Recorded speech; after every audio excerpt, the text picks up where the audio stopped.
அனைவருக்கும் வணக்கம். Option tricky trade channel மூலம் உங்களை சந்திப்பதில் மிக்க மகிழ்ச்சி அடைகிறேன். நான் உங்கள் சந்தோஷ். இன்னைக்கு பிப்ரவரி 11ஆம் தேதி சந்தை எப்படி ஆரம்பமாக வாய்ப்பு அப்படிங்கிறது வந்து எஜெக்ஸ்னிட்டி மூலிமா பார்த்துக்க போகிறோம்.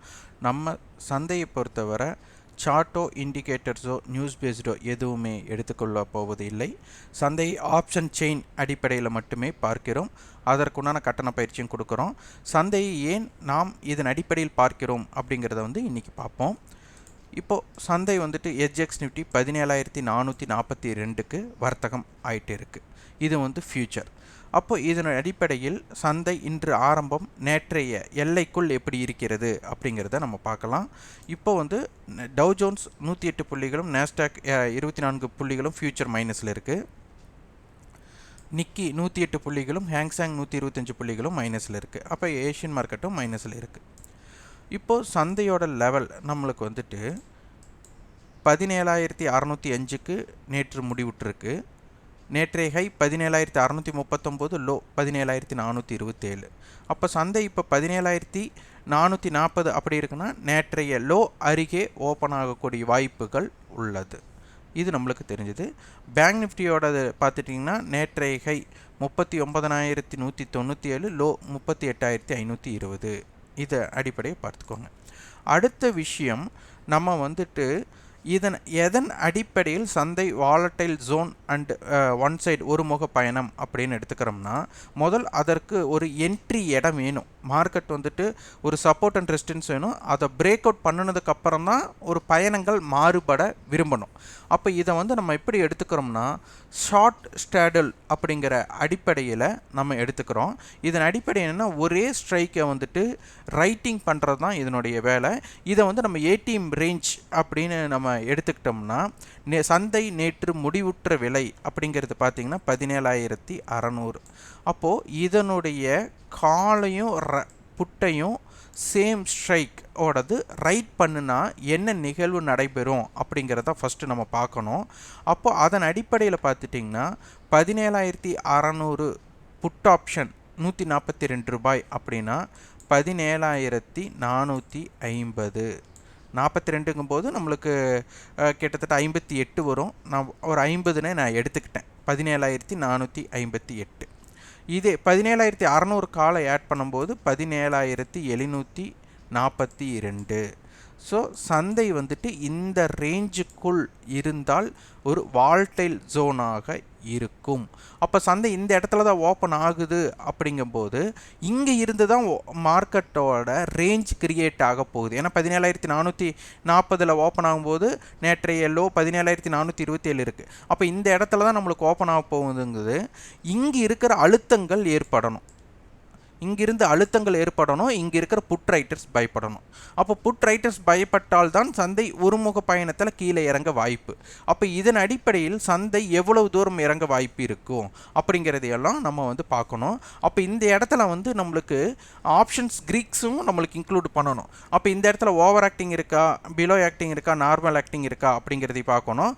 அட்டவணையில் வந்துட்டு நம்மளுக்கு ஹெஜ் இருக்கா, பேர் ஹெஜ் இருக்கா, மல்டிபிள் ஹெஜ்ஜாக இருக்கான்னு பார்க்கணும். ஆனால் நம்மளுக்கோட இம்பேக்டட் ஜோன் அப்படிங்கிற இடம் வந்து 17,458, அதே மாதிரி 17,742. இது வந்து சந்தையோட இம்பேக்டட் ஜோன். இப்போ இங்கே சப்போர்ட் எடுத்து திரும்பணும்னா இந்த இடத்துல என்ன நடக்கணும், ஸோ இந்த ரெசிஸ்டன்ஸ் எடுத்து திரும்பணும் என்ன நடக்கணும் அப்படிங்கிறத நம்ம கட்டண பயிற்சியில் கொடுக்குறோம். அடுத்தது பேங்க் நிஃப்டிக்கு பார்த்துட்டிங்கன்னா 39,000 அப்படிங்கும்போது இதுவும் ஷார்ட் ஸ்ட்ராடல் அடிப்படையில் நம்ம பார்க்க போகிறோம். அப்போ இது அடிப்படையில் 39,000 புட் ஆப்ஷன் 418 ரூபாய்ங்கும்போது நம்மளுக்கு 38,600. அதே மாதிரி காலுக்கு பார்த்தா 39,400. இந்த இடத்துல தான் நம்மளுக்கு பார்த்திங்கன்னா மார்க்கெட்டோட வால்டைல் ஜோனோட எண்ட் பாயிண்ட் அப்படின்னு நம்ம பார்த்துட்டு வரோம். அப்போ இந்த இடத்தை பிரேக் செய்யும் போது என்ன இம்பேக்ட் நடக்குது. அப்போ நேற்று லோ பார்த்திங்கன்னா 38,500 நம்மளுக்கு இருக்கிறது. அப்போது நம்மளுக்கு நேற்றைய லோ அருகே நம்மளுக்கு ஓப்பன் ஆகக்கூடிய வாய்ப்புகள் இருந்தால் என்ன எப்படி நடக்க போகுது. அப்போ இதன் பிரேக் செஞ்சால் தான் ஒன் சைடு மார்க்கெட் ஆகும்னா இங்கே இருக்கிற அழுத்தங்கள் எப்படி ஏற்படணும், இல்லை சப்போர்ட் எடுக்கணும்னா இங்கே இருக்கிற அழுத்தம் இல்லாமல் ரைட்டர்ஸ் பயப்படாமல். ஏன்னா ரைட்டர்ஸ் பயப்படலைன்னா தான் பிரச்சனை இல்லை. ரைட்டர்ஸ் பயப்படும்போது அவங்க அட்ஜஸ்ட்மெண்ட் கொடுப்பாங்க உள்ள. அப்போ அட்ஜஸ்ட்மெண்ட் கொடுக்கும்போது அங்கே வந்து என்ன சொல்கிறது, ட்ரேடிங்கோட மெத்தடாலிட்டி கொஞ்சம் கொஞ்சம் மாறும். இப்போ இந்த இடத்துல அவங்க லாஸை புக் பண்ணலாம், அல்லது வந்து இன்னும் மேற்கொண்டு வேறு ஏதாச்சும் ரைட்டிங் பண்ணி இதை வந்து சரி கட்டலாம். அந்த மாதிரியெல்லாம் செய்யும்போது என்னென்ன நிகழ்வு நடைபெற போகுதுன்னு பார்க்கணும். ஏன்னா இந்த நிகழ்வு நடைபெறும் போது இவங்க புட்டை ரைட் பண்ணுற இடத்துல மீண்டும் காலை ரைட் பண்ணி அட்ஜஸ்ட் பண்ணுறாங்கன்னா அதற்கு நிகராக மாறாது. ஏன்னா நம்மளுக்கு கால் ரைட்டிங் பண்ண என்ன ஆகும்னா, இந்த எல்லையை கடந்ததுக்கப்புறம் புட்டோட வேல்யூஸ் வந்து அதிகமாக ஏற தொடங்கும். இதுதான் வந்து ஆப்ஷன் கிரீம்ஸில் வந்துட்டு டெல்டா அண்ட் காமா வேல்யூவோட இம்பேக்டை சொல்லுவாங்க. இந்த இடத்துக்குள்ளே இருக்கும்போது டைம் டிகே அதிகமாக ஏற்படும். இந்த எல்லையை கடக்கும்போது டெல்டா வேல்யூ காமா வேல்யூவோட இம்பேக்டட் ஜோன் இங்கே அதிகமாகும் புட் சைடுக்கு. அப்போ அதனுடைய தாக்கம் எப்படி இருக்குங்கிறதான் நம்ம பார்க்க வேண்டும். அடுத்தது நீங்கள் ஒவ்வொரு ஸ்டாக்ஸையும் நம்ம பார்க்க சொல்லியிருக்கிறோம். ஸ்டாக் ஃபியூச்சர்ஸ் நம்ம பார்க்க சொல்லியிருக்கோம். அப்போ இந்த இடத்துல ஒவ்வொரு ஸ்டாக்ஸுக்கும் இதே மாதிரி ஷார்ட் ஸ்ட்ரடலை நீங்கள் போட்டு பாருங்கள். மார்க்கெட் எங்கே க்ளோஸ் ஆச்சோ அந்த ஸ்ட்ரைக்கோட நம்மளுக்கு வந்துட்டு call option and put option இதே மாதிரி ஆட் பண்ணி பார்த்து இந்த மாதிரி இம்பேக்டட் ஜோனில் இருக்கிறவங்க இந்த இடத்துல நம்மளுக்கு yesterday high or low, weekly high or low, monthly high or low break out பண்ணி அந்த ரேஞ்சையும் தாண்டும் போது, இல்லை அந்த ரேஞ்சை தாண்ட முடியாமல் இருந்தால் என்ன நிகழ்வு நடக்குது அப்படிங்கிறத பாருங்கள். இப்போ Tata Power, HDFC Bank, Tata Steel, ICICI Bank, Tata Motors, State Bank, Reliance, HDFC, Axis Bank, Jindal Steel, Infosys, SAIL, Bajaj Finance, Hindalco, Kotak Bank, Vedanta, Maruti, எம்என்டம், பாரதி ஏர்டெல், பாரத் ஃபோர்ஜ் இவங்களோட இம்பேக்ட் எல்லாம் எப்படி இருக்குன்னு பாருங்கள். இதை நீங்கள் எடுத்து பார்த்துட்டு இதற்குண்டான கமெண்ட்டை வந்துட்டு கமெண்ட் பாக்ஸில் பதிவு பண்ணுங்கள், ஒரு ஃபீட்பேக் கொடுங்க. நீங்கள் சந்தையை எந்த நோக்கத்தில் பார்க்குறீங்க அப்படிங்கிறத பார்க்கணும். அப்போ இந்த இடத்துலெல்லாம் நம்ம என்ன நிகழ்வு நடைபெற போகுது, இந்த இடத்துல ஒருமுக பயணம் நடைபெறுமா, இல்லை இது வந்து மார்க்கெட் வால்டைலில் தான் இருக்க போகுதா அப்படிங்கிற தீர்மானிக்கிறதெல்லாம் நம்ம கட்டண பயிற்சியில் வந்துட்டு எளிய முறையில் விளக்கங்கள் தரோம். அதுக்குண்டான கட்டண பயிற்சியோட துவக்கம் நாம் பார்த்தீங்கன்னா பிப்ரவரி 22 நம்மளுக்கு கட்டண பயிற்சி இருக்குது. அதற்குண்டான தகவலை வந்து 9842610908 என்ற வாட்ஸ்அப் எண்ணிற்கும் 8144220532 என்ற தொலைபேசி எண்ணுக்கும் தொடர்பு கொண்டு அதன் விவரத்தையும் உங்கள் விருப்பத்தையும் பதிவு செய்து கொள்ளுங்கள். இது 1 மாத பயிற்சி காலம். இது வந்து அடிப்படை கல்வி.